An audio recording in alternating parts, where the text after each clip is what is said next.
Good morning, good afternoon, or good evening. This is Pamela, and you are watching Pam Entertainment TV, where we review movies, television series, and celebrity legal news. Y'all, let's get into it. Now, we're going to be going over the proposed verdict sheets, and we're also going to be highlighting the letters that were sent in by Diddy's trial lawyers and the prosecution in regards to what they want that verdict sheet to look like, how they want the jury to be instructed as well.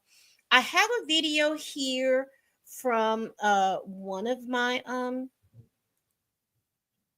people that I follow in regards to the Diddy trial. And I think that she can explain some things that were going on today, because I heard earlier today that they were dropping charges. They were dropping charges on Diddy. So calm down, calm down, calm down. So let me share my screen real quick.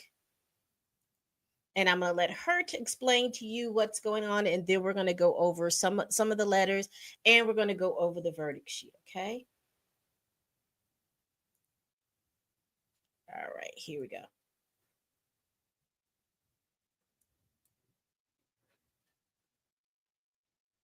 Not being dismissed against Diddy. Diddy's charges or the predicate acts under the RICO charge are not being dismissed against Diddy. And now it's time to try to clean up some of the confusion that's happening from the mainstream media reporting on this and other people just like myself. So let's get into it. After watching my friend on here, the Kent Law Firm and Long Crime Network break this all down, they believe that this is just the prosecution wanting to remove attempted arson and attempted kidnapping, which means there's still arson and kidnapping under the RICO charge. It's just going to make the jury instructions simpler to understand. The same thing is going with the aiding and abetting of trafficking that we also knew they threw out. They only wanted to say trafficking instead of aiding and abetting. Now at 2 p.m. there is a charge conference where we should be learning more about this, because the prosecution's letter has honestly put out a... So they were having that charge conference, and that happened today at 2 p.m. So I'm going to let her continue. A lot of confusion the way they worded it. But after hearing the Kent Law Firm break this down and the Long Crime Network, I assume what they said about the attempted arson and attempted kidnapping just being restricted to make it easier for the jury to understand is the most likely probability. This is something that I will be watching to see if we have any more information throughout the day, because we do know that Diddy's lawyers were arguing about these specific crimes yesterday, saying that there was no evidence of neither one of them. But for now, y'all let me know what you guys think about all this in the comments. Diddy's charges or the... All right. Shout out to Kadisha Lynn. You can follow her on TikTok. She was the one that better explained it to me. And so let's go ahead and get into this. The RICO charge are not being dismissed against Diddy. And let me move that out of the way. Let's get to... So I want to show you the different verdict sheets, and then we're going to come back to them. Now, this is the verdict sheet that was provided by Diddy's team. This is how they want the verdict sheet to look. All right. So they want it to be count 1, racketeering conspiracy. How do you define the defendant? Guilty or not guilty? If you answered not guilty as to count 1, proceed to count 2. If you answer guilty, which racketeering acts do you unanimously find the defendant agreed would be committed? So this is how they have worded it. So then they go to count 2, trafficking of Cassandra Ventura. How do you find the defendant? Guilty or not guilty? Count 3, Mann Act transportation of Cassie Ventura. How do you find the defendant? Guilty or not guilty? Then you go to count 4, trafficking of Jane. How do you find the defendant? Guilty or not guilty? And then they say the Mann Act transportation of Jane. How do you find the defendant? Guilty or not guilty? So that is the way that the defense wants the verdict sheet to look. So now let's go to see how the prosecution's verdict sheet looks. So let's go ahead and share this. Now, theirs is a little bit more extensive. I'm just going to go down here and we're going to go over each one of them. But theirs is just a little bit more intense, extensive, pretty much. So now they have Verdict sheet, please indicate your verdicts with a check mark. It says for count 1, racketeering and conspiracy. How do you find the defendant, Sean Combs, with respect to count 1? Guilty or not guilty? And then it says, if you have found the defendant guilty of count 1, then please indicate whether the pattern of racketeering activity that the defendant agreed would be committed involved any one of these: the kidnapping, attempted kidnapping, aiding and abetting kidnapping, or conspiracy to commit in violation of California law. And so what they're basically saying, from what Khadijah said, is that they're getting rid of the aiding and abetting. They're getting rid of, I think, believe this part of it. So they're going to exclude that particular part. So then they're going to ask them, is it proven? So if they found them guilty, so let's say that they checked the guilty, they're going to have to go down here and tell them which ones that they found to be proven. And it says, if you found the defendant, okay. So if that was proven, then they click proven. If it was not proven, then they check this. Then it says, if you found the defendant guilty of count 1, then please indicate whether the pattern of racketeering activity that the defendant agreed would be committed involved the kidnapping. And they're going to get rid of the attempted kidnapping, aid and abetting, or anything, and they're just going to say the kidnapping, involved kidnapping.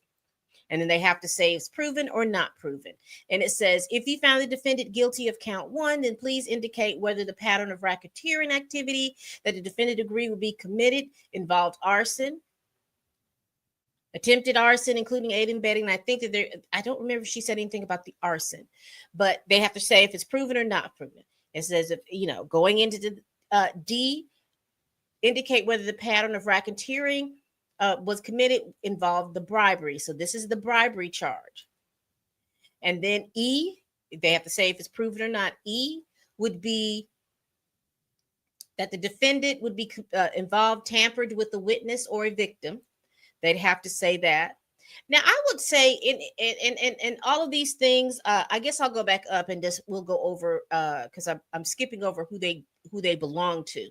And so the kidnapping involved Capricorn Clark.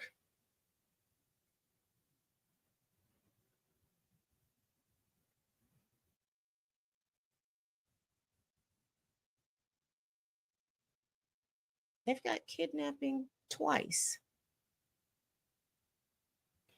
They got it twice. See, they have arson, and this happens to do with Kid Cudi's car. This one right here, D, bribery. This has everything to do with the payment to the security guards at the Intercontinental Hotel, because they said that they were bribed to get rid of the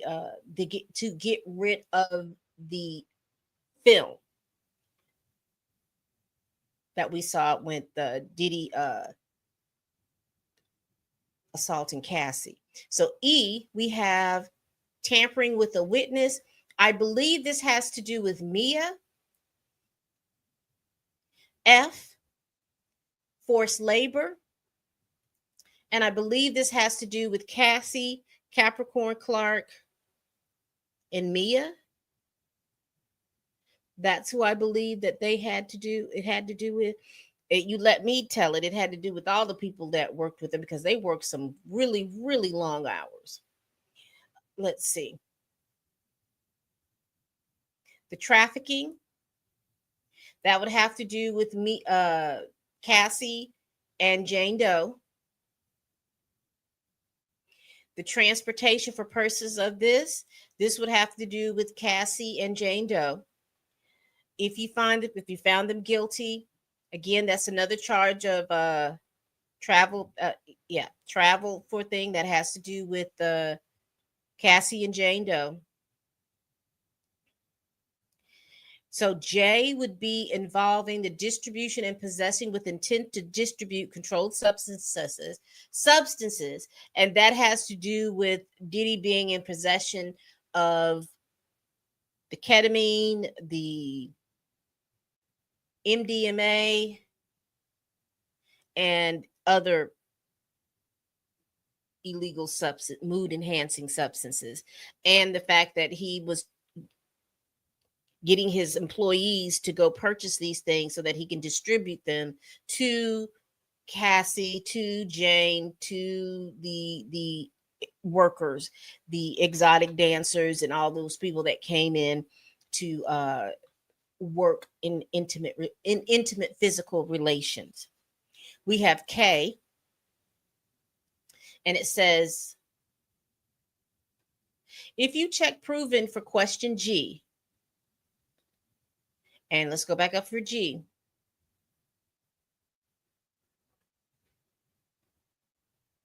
The trafficking. Please indicate whether the part of it, the defendant agreed or did not commit trafficking of Cassie Ventura in or about 2009 to 2018, and whether a part of the racketeering defendant agreed or did not commit trafficking of Jane between May 2021 and 2022. So they ask you, did they traffic Jane? Did they traffic Cassandra? So that's in K. Then they have count 2. Because remember, these counts right here also tie in to the RICO charges, but they have them separated out.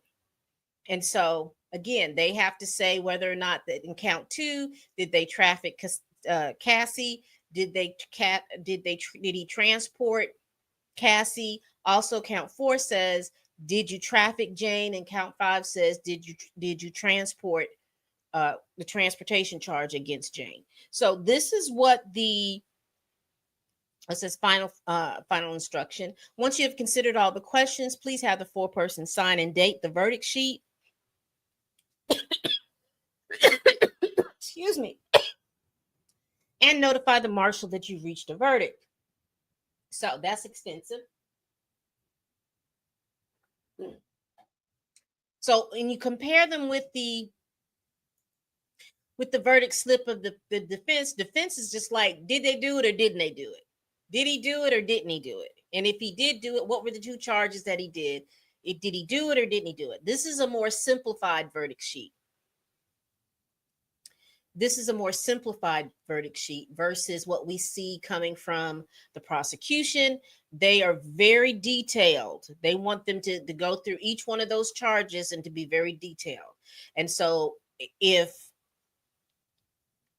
I guess they were counting on the fact that if they decide to find him not guilty of the racketeering, then they definitely would see if they found him guilty of any of those other acts with the trafficking and with the transportation.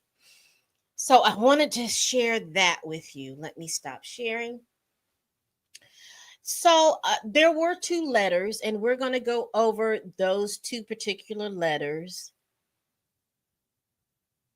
Let me share my screen. I'm just going to highlight very quickly.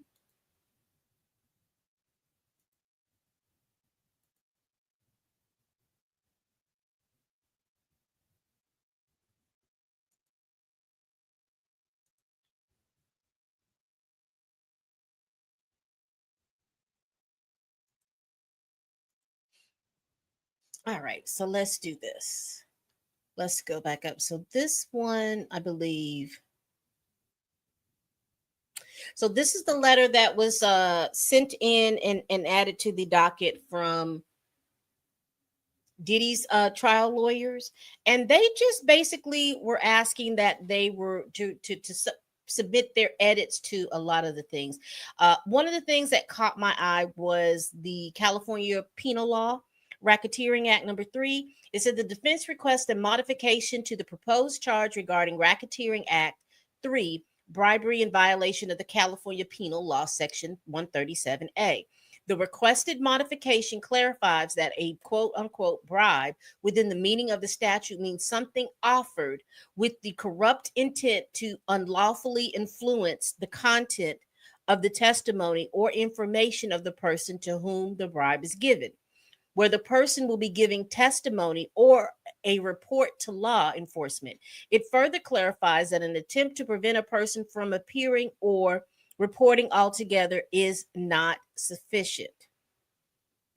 And so, as I was looking in that and they were talking about the bribery, I was wondering if they were talking about the payment to the security guards for the film, because earlier on I remember that the defense had asked, why didn't you report it, or whatever you were supposed to do with the crime. They said because there was no victim, the victim didn't report any crime. So I'm wondering if they're using that again. I'm not a lawyer, that's just what my assumption is. And so here it says here, for the trafficking instructions generally, the defense strenuously objects to the government's proposed addition to the trafficking instructions. The court proposed charge reading counts 2 and 4 track the language of the statute and available pattern instruction. The court's current proposed charge would properly and adequately inform the jury of the law. The government cites no precedential authority stating that it proposed one-sided additions to the the trafficking instructions are legally appropriate or required. Indeed, it cites no authority and it's at all stating as much. And I think that there was a couple of things, because they go through a whole lot of stuff with the letter. And I think here it says that the court should not charge the jury on 18 USC section 159D because it is unconstitutional as written, and because including a charge on this provision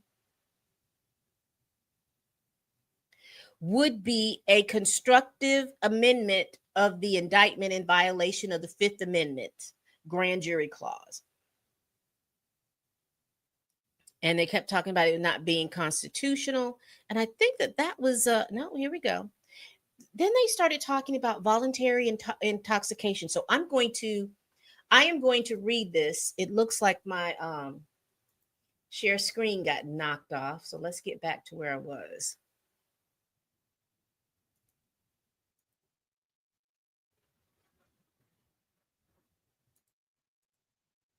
Here we go.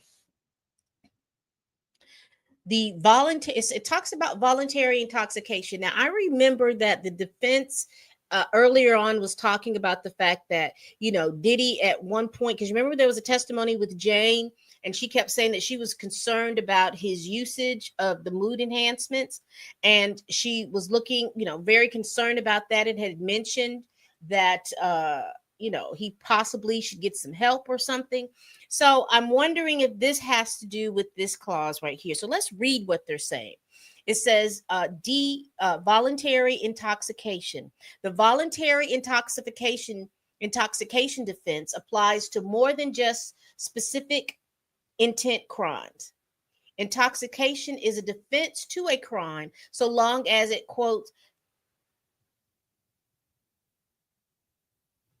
negatives a required element of the crime. 2, and then it cites some different sections and different codes of law, and it says any crime that requires intent, knowledge, or willfulness accordingly may be negatived by intoxication. Is that supposed to be negated by intoxication, which negates the required mens rea, even if the crime is not specific intent crime, not a specific intent crime. In particular, if intoxication does in fact I'm just going to say negate, because in fact negative an intent negate an intention which is a required element of the crime, whether it be called a specific or an intent or a general intent, the crime has not been committed.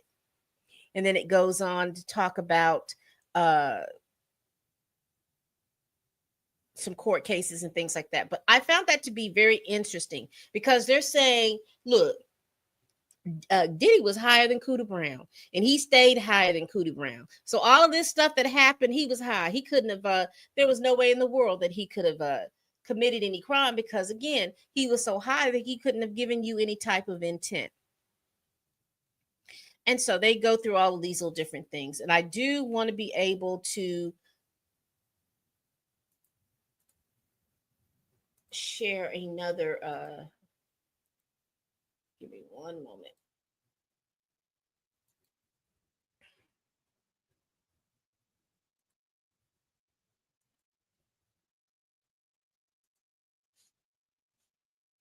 Oops, shared the wrong one.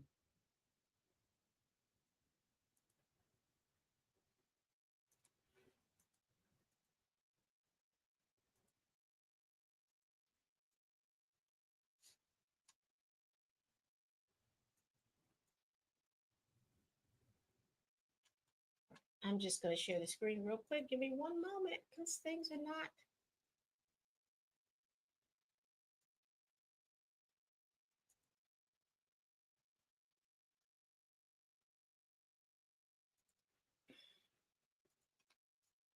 All right. So this is the form that the prosecution has put through. There's a few pieces that I do want to go over with this, and then we will wrap this particular thing up.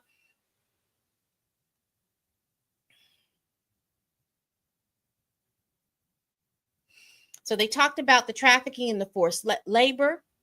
It says, due to the particular facts of this case, the government believes that it is imperative that the court inform the jury that prior consensual X acts activity is not determinative of whether a victim was trafficked. So basically, they're saying, well, if they consented one time or a couple of times, it doesn't negate the fact that they have been trafficked. And they say the same is true for forced labor. The same is true for forced labor. The government's forced labor theories focus on four victims, Cassie and Jane, with regard to their participation in the FOs or hotel nights, and Mia and Capricorn Clark, with regard to their employment for the defendant. So basically, what they're saying is that the Capricorn Clark and Mia, with Capricorn Clark having the kidnapping charge, and also the forced labor. Now, the part of with Capricorn Clark happened to be she was blackballed. So not only did they have the back in New York where they interrogated her for 5 days about some jewelry that went missing, she also talked about the fact that she couldn't get a job, and that she couldn't get a job anywhere because Puff had blackballed her. She had to sue, and then part of the suing is that she had to there was letters having to be written. He had promised that he was going to write a letter of recommendation, and that never happened. She sued, and then it just got to the point she couldn't get a job in the field that she had, I guess, trained with and trained for. So she was looking to go back to Puff Daddy because he was the only person that was going to be able to hire her because she had been blackballed.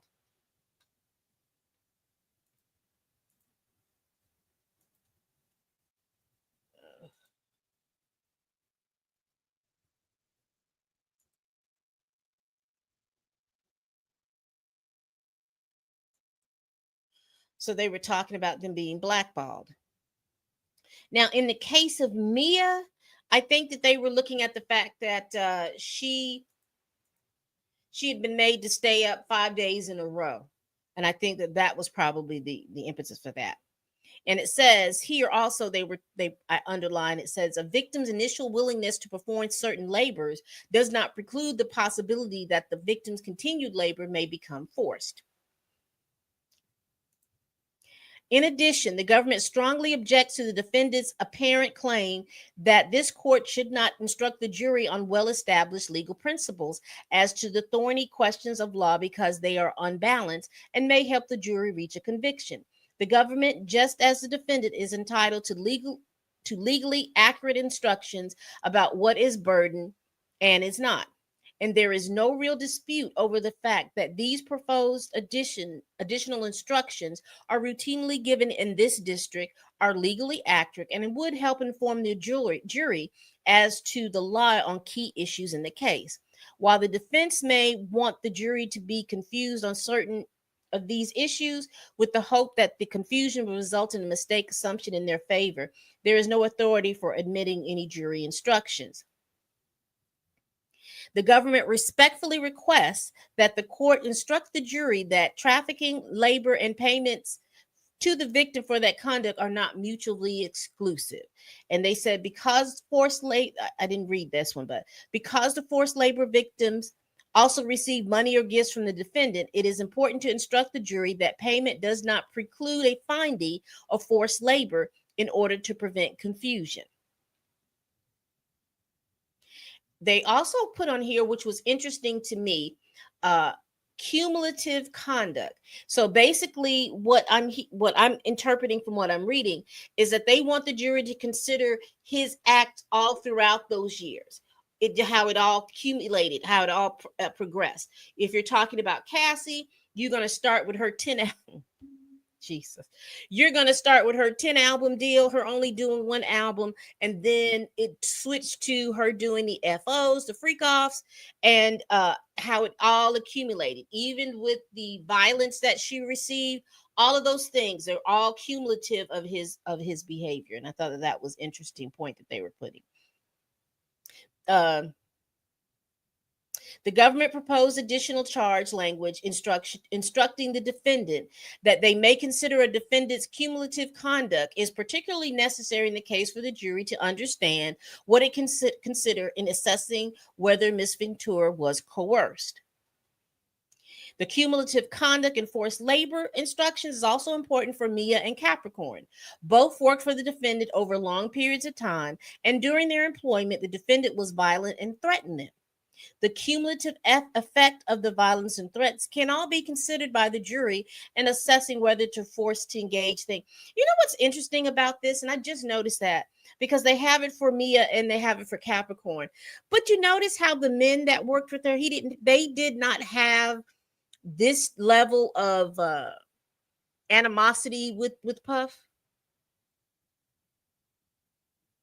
They talked about having to work the long hours. Now there were situations that they were put into, because you remember, I think it was David James. He said, like, the straw that broke his back is he was like, this is too dangerous for us to be getting pew-pews and running back to a malt shop or a restaurant in an effort to try to get Suge Knight.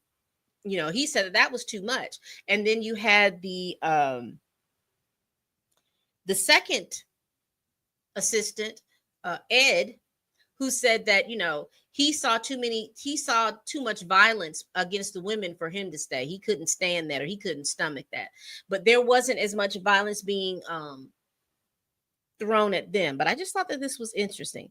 Let's talk about physical restraint. Based on the cross-examination of Jane and Mia, the government respectfully requests that the court briefly instruct the jury that physical restraint is not required to establish trafficking and forced labor.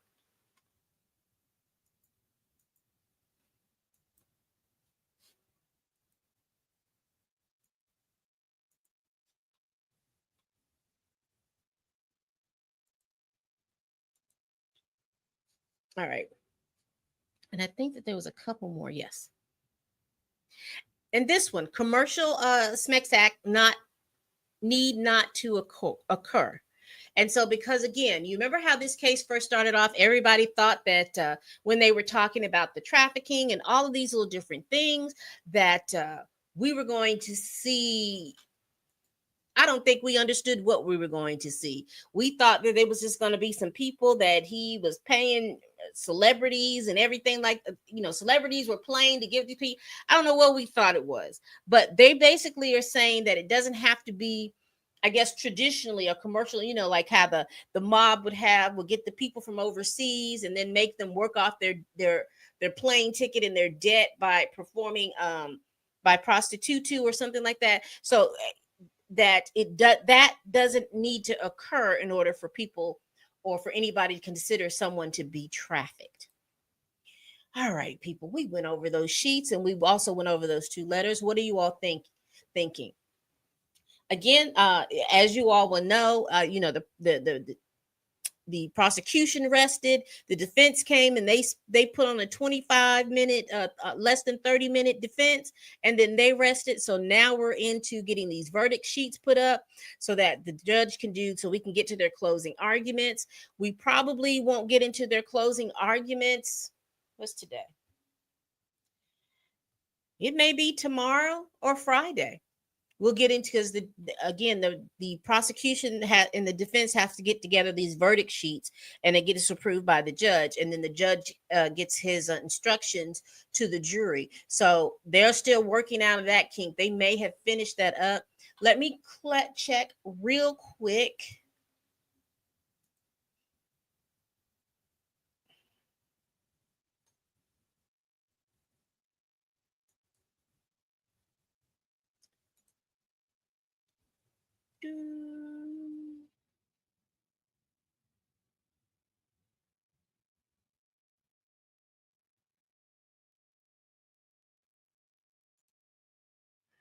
You could feel me.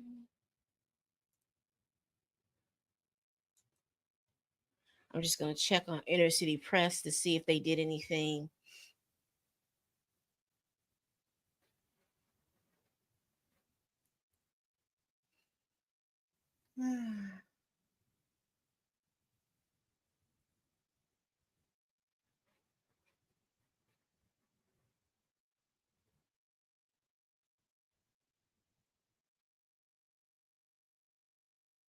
So they were resolving the verdict form. Yeah, they just went over. I just wanted to see whether or not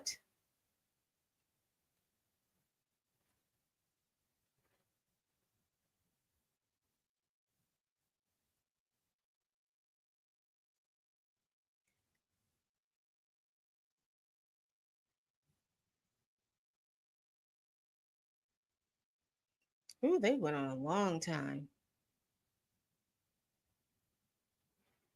So they adjourned. Let's see.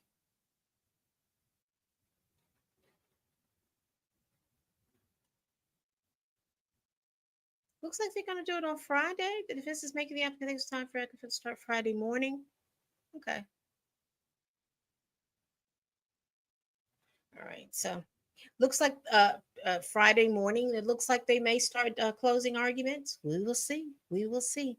All right, people. We do this every week. Please like, comment, and subscribe. What do you all think about the verdict slips? Which verdict slips do you think should be utilized? You think it's the prosecution's verdict slip, which is very detailed, or do you think it should be the defense's verdict sheet, which has the charges listed, and then they say that if he's guilty or not guilty? Y'all let me know down in the comments. All right, people, we do this every week. Please like, comment, and subscribe. Please share this video if you care. Y'all, please tell a friend, tell a kin, tell a coworker, tell that heifer that you can't stand that I'm over here making these videos. And as always, people,